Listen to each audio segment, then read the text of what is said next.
Hi, friends. This is your pal Scott Garibay, and today we're going to talk about Stranger Things Season 2, Episode 1, Mad Max. And man, oh man, is this incredible!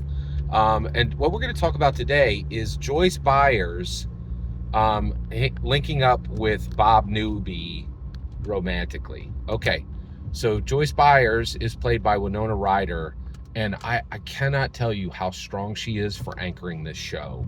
This show has like the core four, Will and Dustin and Mike and Lucas are running around, and not just them. Um, Nancy and Jonathan and Steve Harrington. They're all running around and 11, interacting with these supernatural elements in a way that's like, oh, of course, yeah, of course we have to go into a different dimension and slay a monster. Let's get to it. But Joyce Byers is like extremely grounded. She's a very regular person. She's a single mom who chose the wrong man, right? And very classically, like, oh, you suck as a person. Let's forget the fact that I chose you to father two kids, right? It's a lot of her problems are built. One of the issues, a lot of our problems in life are built by our own making. It's just, it's a thing, right? And she is definitely a big part of that, and really, really powerful. It's really fascinating. So you have all, and so, but Joyce Byers is extremely grounded, right? The other thing is she was a popular kid in school, right? And this is a big deal because her children are completely different than she was in high school. She was popular and rebellious, right? Where her kids are obedient, they love her. Jonathan has a little bit of an edge to him, but generally keeps to himself. He's not trying to harm people. He's not either socially or physically, right? And so she's a really fascinating character, and I cannot stress to you how powerfully Winona Ryder anchors this show and is one of the biggest reasons why this show is an absolute gangbusters hit. I think it's you cannot misunderestimate that. You can't. Like it's really important, right? So you have Joyce Byers, and we start the season 2, episode 1, with Joyce coming in, and she is now, and she's back to work at the drugstore she worked at, right? The other thing that's interesting is we saw a lot of friction between her and the drugstore owner in the last season, but all that is away, right? And she's now, she's back at the same drugstore where she worked before, and she's trusted. Like, she works that place and does a good job with it, and and can be, which I thought was really interesting. And then, and then, oh, and the reason why all that friction went away is because her son was literally called dead, and then they brought him back to life, and the whole town was like, you've gone through so much trauma.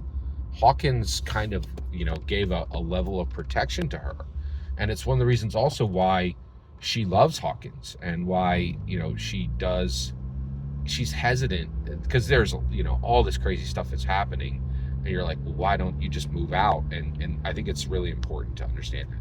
So into this comes, so now connected, and this is wild. So now connected to Joyce Byers is Bob Newby, right?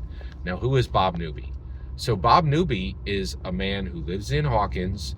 He grew up in Hawkins, and he was the core four before the core four arrived, right? We hit this point where you're like, oh, wait, what's happening now? And it's really fascinating because where we actually land with this is Bob Newby was literally on the audiovisual club that Lucas and Mike, that Mike and Will and Lucas and Dustin now continue, right? Which is pretty wild. Like, that's, and also he was a nerd, right? Like, he was a nerd just like them. He had his books knocked out of his hand, and there was no chance when he was young that he had any ability to date Joyce Byers, right? Like, that was for Jim Hopper, right? That was for maybe, some star athletes, right? She was attractive and popular, and Bob Newby was none of those things, right? But now Bob Newby's got his life together. He's living he has a job at Radio Shack. He's smart, he's capable, and he's standing on his own 2 feet. And one of the biggest, and Bob Newby is played by Sean Astin. What now? Literally the guy who played Samwise Gamgee in the literally billion-dollar mega hits, multi-billion-dollar mega hits, the Lord of the Rings, right? So this guy is an absolute massive, full-on Hollywood star in the middle of a television show, right? And what's interesting is, you want to know how charismatic Sean Astin is? First of all, he played one of the coolest characters in fantasy ever. And right now, he's literally the president of SAG, right? So he is of all the actors in the world, he is the lead. He represents them in SAG-AFTRA, which is incredible. That's incredible. And that just happened this year, and I'll tell you right now, I think Stranger Things is a big part of it, because Elijah Woods, Elijah Woods did a phenomenal job as Frodo, right? But I don't think he's ever done anything significant after that. I couldn't point to a single successful show. Sean Astin had these successful movies and then came and did this extremely successful show, massively successful. So Bob Newby is now connected with Joyce Byers. They are romantically connected. They're physically intimate. They have a strong relationship, and this is really good for Joyce. Joyce feels supported. The Duffer Brothers did such an amazing job depicting this. He doesn't have a good relationship with the boys. The boys, they consider him a complete dork, right? Like, they read him immediately, right? Jonathan considers him a complete dork. And Will is just kind of indifferent to him, right? So he doesn't have a strong relationship with the boys.